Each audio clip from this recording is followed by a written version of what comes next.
नमस्कार, सत श्री अकाल, अस्सलाम वालेकुम। मैं रविंदर सिंह और आप देख रहे हैं हमारा चैनल सबकी बात। और सबकी बात में आज हम एक ऐसे शख्स से अ, आपका तारुफ कराने जा रहे हैं जो छोटे शहर से आए हैं और जिन्होंने बहुत कामयाबी हासिल करी है। और आइए जानते हैं उन्हीं की ज़ुबानी, उन्हीं की कहानी। तो नवजोत जी, कैसे हैं आप? सब बढ़िया सर, नमस्कार जी। तो जैसे मैंने कहा छोटे शहर से, तो कौन से छोटे शहर से आप हैं? मैं हिमाचल सुंदरनगर से हूँ। तो सुंदरनगर वैसे तो हिमाचल का बड़ा अच्छा शहर है, बड़ा प्यारा सा, उसका नाम भी सुंदरनगर है। जी जी। तो बेसिकली सुंदरनगर से हूँ मैं।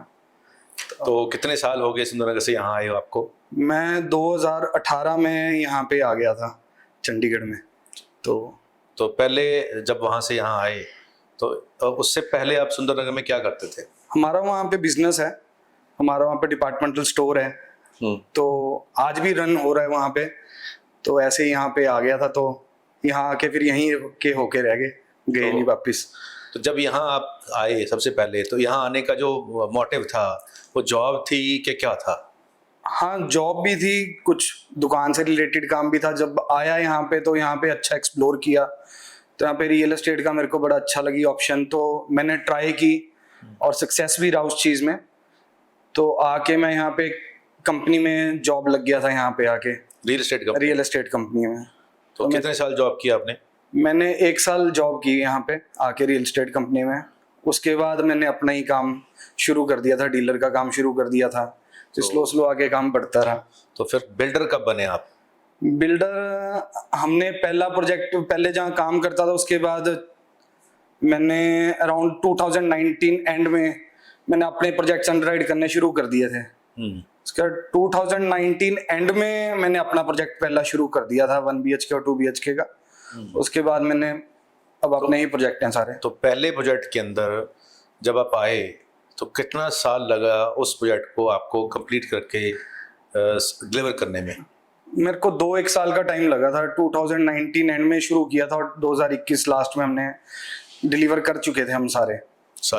तो जो पहला प्रोजेक्ट आपने किया वो आपने किया 1 BHK का? 1 BHK और 2 BHK का कंबाइंड प्रोजेक्ट था। तो अगर हम बात करें कि 1 BHK 2 BHK के अंदर सबसे ज़्यादा लोग कौन थे जिन्होंने वो बाय किया?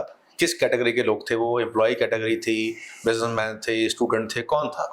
देखो, जिन्होंने इन्वेस्टमेंट की, एक तो इन्वेस्टर लॉबी भी कर लेती है, हमें रेंटल आ जाता है।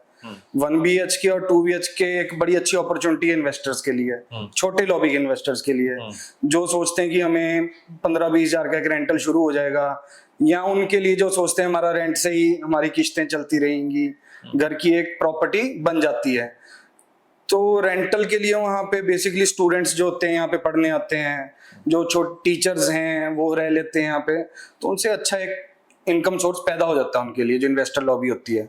तो किसी के बच्चे आ रहे हैं, बोलते हैं हम 20 हजार यार किराया दे रहे हैं, तो हम अपना ही प्रोजेक्ट शुरू कर लेते हैं, अपना ही एक फ्लैट ले लेते हैं। तो उसमें हम खुद ही, जो किसी को किराया देना है वो हम अपने फ्लैट की EMI दे देंगे। हाँ। तो जैसे पंजाब के बच्चे जो हैं वो मैक्सिमम फॉरेन जा रहे हैं, विदेशों में जा रहे हैं, लेकिन जो हिमाचल के बच्चे वो पढ़ने के लिए चंडीगढ़ आते हैं, तो उसमें से कितने % बच्चे वापस हिमाचल जाते हैं या कितने % यहाँ रह जाते हैं? देखो, इसकी बात करें तो मेरे को लगता है बेसिकली 80% बंदा जो है, जो बच्चे हैं वो यहीं पे रह जाते हैं। कारण? उसका रीजन एक तो एम्प्लॉयमेंट, हिमाचल में इतनी ज्यादा एम्प्लॉयमेंट नहीं है यहाँ पे। हर एक चीज का, चाहे IT कंपनी में ले लो, चाहे रियल एस्टेट के ले लो आप, चाहे और भी इंफोसिस ले लो, बहुत सी और भी कंपनी है, बहुत से कैब्स ड्राइविंग्स हैं, बहुत कुछ यहाँ पे जो ना यहाँ पे आके कर लेता है। रेस्टोरेंट्स हैं, कई कुछ है जो यहाँ पे कर लेता है। तो यहाँ पे ऑप्शंस वहाँ से बहुत ज्यादा है, एक्सप्लोर बहुत ज्यादा है, लाइफ का बहुत फर्क है। तो यहाँ पे इनकम्स अच्छी हैं, तो जो कि वहाँ पे नहीं मिल पाती चीजें। तो तभी लोग जो हैं, जो स्टूडेंट पढ़ने वहाँ से भेजते हैं बच्चे, माँ बाप भेजते हैं, तो बाद में माँ बाप भी पीछे आ जाते हैं। तो जैसे हमारे पंजाब के गांव खाली हो गए, तो क्या हिमाचल के भी गांव खाली हो रहे हैं धीरे धीरे? वो भी यहाँ शिफ्ट हो रहे हैं कि वो पेरेंट वहीं रह रहे हैं? नहीं, पेरेंट्स देखो उधर ही रहते हैं। हिमाचल के बंदे तो, जो पेरेंट्स हैं वो बोलते हैं हमने उधर ही रहना है, लेकिन बच्चे जो हैं जो यहाँ पे आके 2-4 साल निकाल जाते हैं, वो इधर ही रह जाते हैं। जो मैक्सिमम पेरेंट्स की बात कर लेंगे हम, 60% पेरेंट्स उधर ही रहते हैं, 40% यहाँ पे मूव ऑन कर जाते हैं बच्चों के आ साथ। जाते हैं। तो अभी रिसेंटली एक सर्वे हुआ था कि जो वोटें जब बन रही थी तो तब सर्वे हुआ था एमएलए इलेक्शन के अंदर कि अगर हिमाचल के लोग जितने यहाँ पे रह रहे हैं सब अपनी वोट यहाँ बना लें तो हिमाचल का एमएलए वहाँ बन सकता है। हाँ बिल्कुल बन सकता है, मेरे को लगता है 70% हिमाचली है यहाँ पे। हाँ बिल्कुल है। और 70% हमारे जैसे हिमाचली यहाँ पे हैं जी। बिल्कुल। और स्पेसिफिकली जैसे हम खरड़ की बात कर रहे हैं तो खरड़ में हिमाचल की किस बेल्ट के लोग ज्यादा है? खरड़ इस वाली तरफ तो मेरे को लगता है ऊना से, मंडी, बिलासपुर, हमीरपुर हो गया, मनाली हो गया, धर्मशाला हो गया, इस तरफ के ज्यादा है यहाँ पे, ज्यादा लोग हैं। हाँ। तो उन्होंने वोटें यहाँ नहीं बनाई तो हाँ, वोट शुक्र है एक एमएलए हिमाचल का यहाँ भी बन सकता था जो भी नहीं बना है। तो फ्यूचर में ये इसके चांसेस हैं होने के। चलिए कुछ भी हो, जैसे पंजाब का बंदा हिमाचल में जमीन नहीं ले सकता लेकिन हिमाचल वाला पंजाब में ले सकता है। बिल्कुल। तो इसको आप कैसे मानते हैं? ये आपके लिए अपॉर्चुनिटी है और हमारे लिए प्रॉब्लम है क्योंकि हम पंजाब के लोग वहां नहीं ले सकते और आप दोनों हाथ में लड्डू है, आप वहां भी ले सकते हैं यहाँ भी ले सकते हैं। नहीं देखो, ऐसा नहीं है कि भी पंजाब के वहां नहीं ले सकते, पंजाब के बंदे भी वहां ले सकते हैं। अच्छा। 118 की धारा के तहत वहां पे पंजाब के जो लोग हैं वो बिल्डअप प्रॉपर्टीज वहां ले सकते हैं। प्लॉट नहीं ले सकते? प्लॉट नहीं ले सकते, बिल्डअप प्रॉपर्टीज ले सकते हैं, जैसे धर्मशाला हो गया, कसौली हो गया, मनाली हो गया। अब वहां जाके देखेंगे तो मोस्टली पंजाब के, दिल्ली के, मुंबई के, वहां के लोग अभी भी रह रहे हैं वहां पे। फ्लैट्स ले रखे हैं, हाउसेज ले रखे हैं, तो ले सकते हैं। तो रेजिडेंशियल प्रॉपर्टी हिमाचल के अंदर किसी भी अदर स्टेट का बंदा ले सकता है? ले सकता है। एग्रीकल्चर लैंड नहीं ले सकता? Agriculture land. चलिए अच्छी बात है, हिमाचल ने प्रिजर्व कर रखा है अपने आप को कि बाहर के लोग ना आए, लेकिन पंजाब ने दिल खुला रखा है कि जिस मर्जी स्टेट का बंदा आए। जैसे आप आए हो पंजाब में तो आपको भी खुले हाथ फैलाकर इस पंजाब ने एक्सेप्ट किया है, आपको तरक्की मिली है इस स्टेट के अंदर आके। तो जो सपने आपके छोटे शहर में थे वो क्या सारे पूरे हो गए इस शहर में आके? हाँ बिल्कुल, मैंने अच्छा अचीव किया है, अच्छा काम किया है, मेहनत बहुत की है। देखो कोई भी काम कर लो आप, दिल लगा के मेहनत लगा के करोगे तो जरूर सक्सेस होंगे उस चीज में। अच्छा साथ हो, अच्छी फैमिली हो, सब कुछ अच्छा रहे तो बंदा कुछ भी अचीव कर सकता है। दूसरी एक मेरा सवाल है, जैसे नॉर्मल लोग कहते हैं रियल एस्टेट को as a career, as a business हमने ज्वाइन करना है या इसको एज ए बिजनेस लेना है हमने। तो आप पहले से बिजनेसमैन थे, आपकी दुकान थी, तो दुकान के अंदर आपकी कितनी इन्वेस्टमेंट है आज की डेट में? अगर आप पूरा दुकान का जितना भी सामान है उसके अंदर एवरेज कितनी इन्वेस्टमेंट होगी उसके अंदर? एवरेज इन्वेस्टमेंट तो 50-60 लाख रुपए। 50-60 लाख रुपए। और 50-60 लाख रुपए की अगर इन्वेस्टमेंट कोई रियल एस्टेट में करे यहाँ खरड़ के अंदर या मोहाली के अंदर, जितनी आपने दुकान में इन्वेस्टमेंट करके कमाई आप वहां से कर रहे हो उस बिजनेस से, और यहाँ आप रियल एस्टेट में भी कमाई कर रहे हो उतनी इन्वेस्टमेंट लगा के, तो दोनों में फर्क क्या है, कितना डिफरेंस है? डिफरेंस देखो, डिफरेंस तो बहुत ज्यादा है। यहाँ पे 50 लाख लगा के investment goes up to 6 months, और आप अच्छी जगह, अच्छे एडवाइजर से या अच्छी प्रॉपर्टी आप लेते हैं तो it will go about to FD से डबल रिटर्न दे सकती है वो चीज। जो हमारे वहाँ पे स्टोर्स हैं या कुछ हो तो लिमिटेड मार्जिन वाली 5 से 6% मार्जिन वाली चीजें होती हैं। तो यहाँ पे अगर हम करते हैं तो एक अच्छा मार्जिन विद गुड इन्वेस्टमेंट वो आउटकम आ जाती है। मैं इसको और रिफाइन अपने दर्शकों के लिए करना चाहता हूँ। 50 लाख रुपया अगर किराने की दुकान में हमने सामान डाला है तो साल का हम उससे 50,000 रुपये महीने की हम आमदन ले सकते हैं? बिल्कुल ले सकते हैं। तो साल का 6 लाख हुआ। 6 लाख। और 50 लाख अगर हमने रियल एस्टेट में इन्वेस्ट किया है मोहाली के अंदर तो साल के अंदर हम क्या 10 लाख या 20 लाख उससे बिल्कुल कमा सकते हैं। आप कर रहे हैं? बिल्कुल कर रहे हैं। इनकम टैक्स वाले सुन रहे हैं, देख लेना। चलिए ये उन लोगों के लिए ये गुड न्यूज़ है। ये तजर्बा, ये पर्सनल जो उन्होंने किया है वो शो कर रहे हैं। वो शो कर। तो कोई आके अगर यहाँ आए और आके आपको देखे तो आपका ऑफिस जो है वो मैंने सुना है मैकडॉनल्ड के सामने है। हाँ, कुराली रोड पे मैकडॉनल्ड्स के सामने हमारा ग्रीन्स के ऑपोजिट ही हमारा ऑफिस है। और आप किस किस चीज में यहाँ पे डील कर रहे हैं? सर यहाँ पे हमारे पास एक तो कमर्शियल शोरूम्स की साइट है पूरी, फ्लैट्स हैं, विलाज हैं, प्लॉटिंग्स हैं और फार्म हाउसेज हैं। अब प्लॉटिंग से बात करते हैं, किस रेंज से प्लॉटिंग शुरू हो जा रही है आज की डेट में? अगर हम खरड़ कुराली रोड की बात करें तो मिनिमम से मैक्सिमम बजट क्या है? सर मिनिमम तो आजकल कुछ रह ही नहीं गया है। ड्यू टू गवर्नमेंट ने जो चीजों को वो किया है, अडॉप्ट किया है कि बिना एनओसीज के हो गए, बिना नक्शों के, बिना बिल्डिंग परमिट्स के जो रोक लगा दी उन्होंने, उसकी वजह से मिनिमम तो रह ही नहीं गया जी।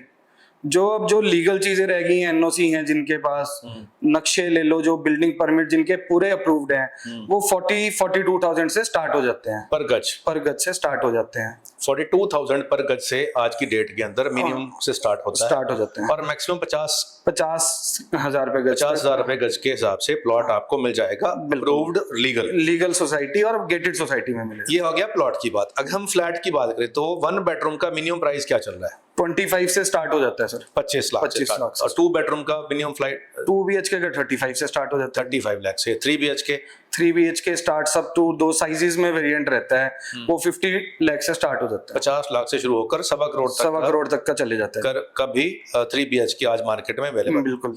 और कमर्शियल शॉप के अंदर जाएंगे तो मिनिमम दुकान कितने की? मिनिमम दुकान जो है जी, कमर्शियल शोरूम्स की साइट पे हम जाते हैं तो 89 लाख से स्टार्टअप है।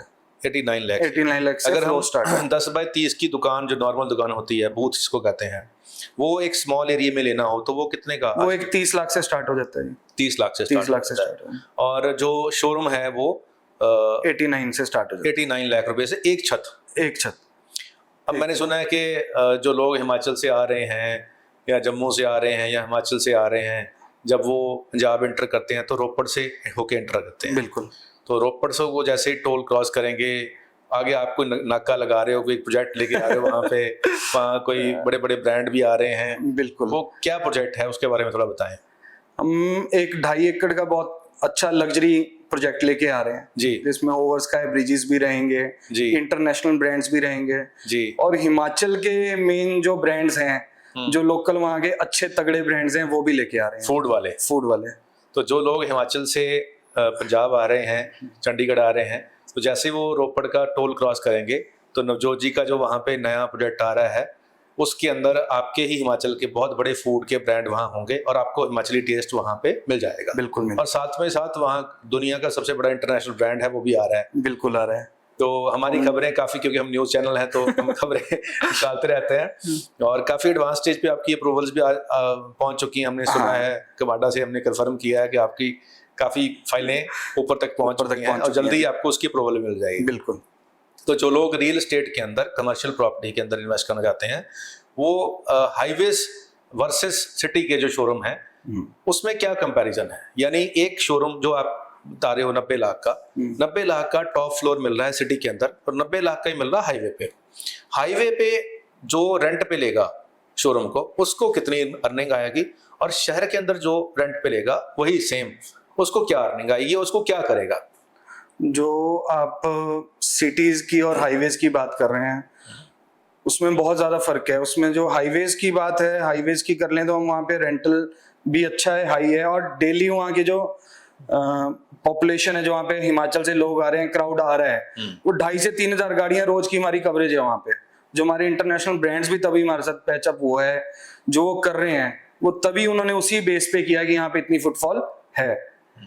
तो जो हमने एक सर्वे किया था, हमने जो टोल से डाटा लिया था, हाँ जी, तो जो रोपड़ वाला टोल जहां आपका शोरूम आ रहे हैं, बिल्कुल, वहां 1,80,000 व्हीकल पर डे 24 घंटे के अंदर ट्रैवल करते हैं। बिल्कुल। अब 1,80,000 व्हीकल में से अगर 5% व्हीकल भी आपके शोरूम पे रुक गए तो आप समझिए कि 5,000 से ऊपर व्हीकल आपके शोरूम के बाहर रुकेंगे, और एक व्हीकल में से एवरेज अगर 1,000 की भी बिलिंग हुई तो 50 लाख की बिलिंग पर डे की आपकी वहां पे हो जाएगी। बिल्कुल होगी। और उसमें से अगर मैंने शोरूम ले रखा है और मेरी भी शेयरिंग आएगी तो डेफिनेटली ये फूड की जो लाइन है उसके अंदर तो 50% से ऊपर ही मार्जिन है। बिल्कुल 100% मार्जिन भी होता है, 200% मार्जिन भी फूड में होता है। बिल्कुल है। तो जो भी बंदा आपका शोरूम लेगा उसको बढ़िया वहां से कमाई होगी, बहुत अच्छी कमाई होगी, है ना। और वही चीज अगर मैं शहर में कोई शोरूम लेगा, जैसे जहां हमारा ऑफिस के आसपास है, तो यहाँ क्योंकि हर मोड़ पे शोरूम बन चुके हैं, हर मोहल्ले में शोरूम बन चुके हैं, तो यहाँ ग्राहक कम हो गए हैं। तो यहाँ से बाहर निकलते ही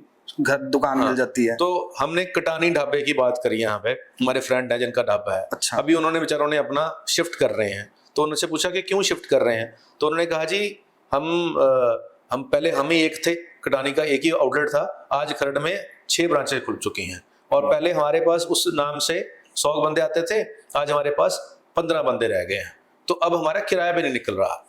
तो ये समस्या है हर ब्रांड को। अगर बिल्कुल है। फूड ब्रांड के अंदर भी इतने कंपटीशन हो गया है, और जो एक आपने देखा होगा सिटी हट के अंदर कटानी है, उसके साथ में एक और पहले पुराना JPR ढाबा था, वो बंद हो गया और कटानी चल पड़ा।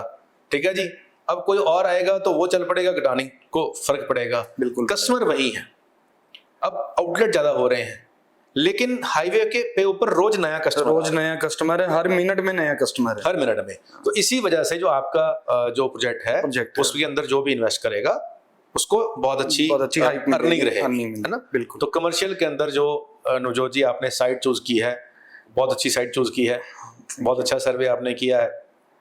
और अब आते हैं जो छोटे शहरों से लोग आए हैं, उसमें बहुत से यहाँ IT कंपनी में जॉब कर रहे हैं, बहुत से रेस्टोरेंट्स में जॉब कर रहे हैं, बहुत से अपना फूड का काम कर रहे हैं, बहुत से कैब चला रहे हैं।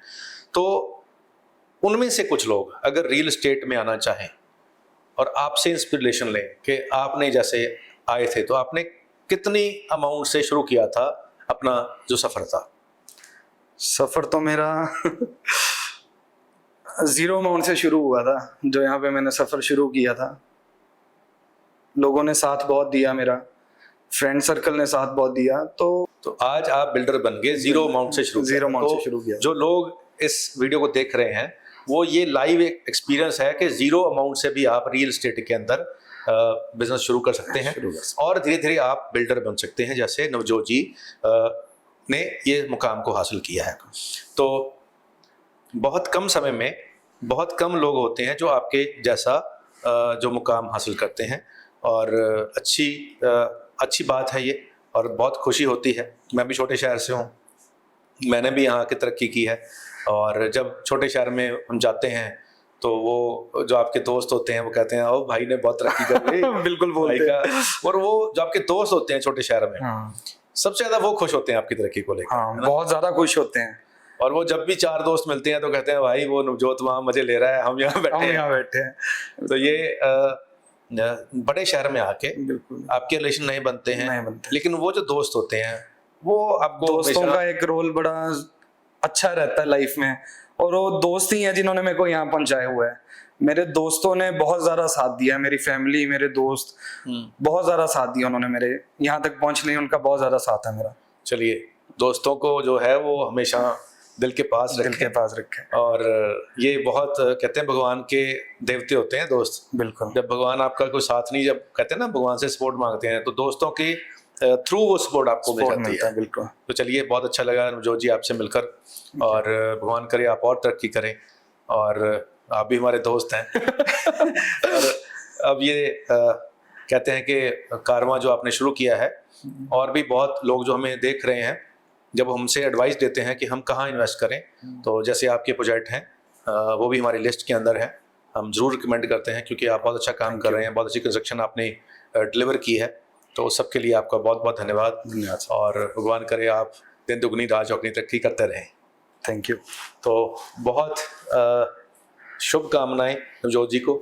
और जैसे हमने आज ये एपिसोड में आपको एक जर्नी जो नवजोत जी ने तय की है उसके बारे में बताया, अगले एपिसोड में ऐसे ही किसी और शख्स से बातें होंगी, गुफ्तगू होगी, और उसकी लाइफ जर्नी के बारे में भी आपको डिटेल में बताया जाएगा। तब तक के लिए धन्यवाद।